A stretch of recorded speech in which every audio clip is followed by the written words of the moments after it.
కానీ అలాంటి దానికి కూడా పోతా అంటే ఎవడరా నువ్వు అసలు ఎందుకు పోతున్నావురా నాయన నీ అమ్మ గీళ్ళు చూరు ఎట్లున్నారో నువ్వు ఎందుకు పోతున్నావురా నీకేం రోగం రా అని చెప్పి తిట్టేటోళ్ళు ఉంటారు. అంతే కదా. అంటే అదే అది మనకు తెలియదు, దాని పని ఏందో తెలియదు, అది ఎవరైందో తెలియదు, అసలు మన చుట్టాలు లేడు పక్కన లేడు ఎవ్వరు లేడు, నువ్వు ఎట్లా పోతావు వాడికి అని చెప్పి ఘోర నవ్వేటోళ్ళు. పేర్లు పెట్టాడు, ఏ పురుజాన్ వస్తాడు, ఏ రాజమౌళి వస్తాడు, ఇట్లా సూటిపోటి మాట్లాడేటోళ్ళు. నాకు సరే నవ్వుకుంటారుగా నవ్వుకొని అని చెప్పించి అనేటోళ్ళు.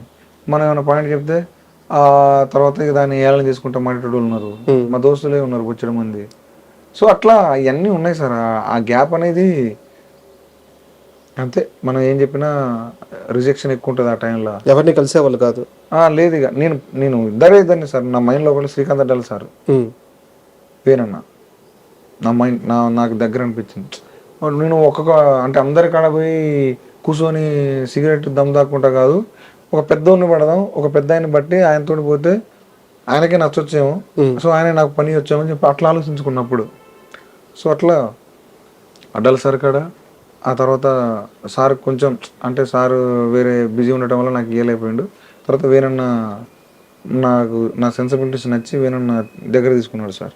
అండ్ మీరు సినిమా స్టార్టింగ్ అంటే ప్రమోషన్స్ అప్పుడు ఒక మాట చెప్పారు, ఇది వాస్తవంగా జరిగిన కథ, పైగా బయటికి రాకుండా తొక్కేయబడ్డ కథ, మా ఊర్లోనే ఉండిపోయిన కథ అని చెప్పి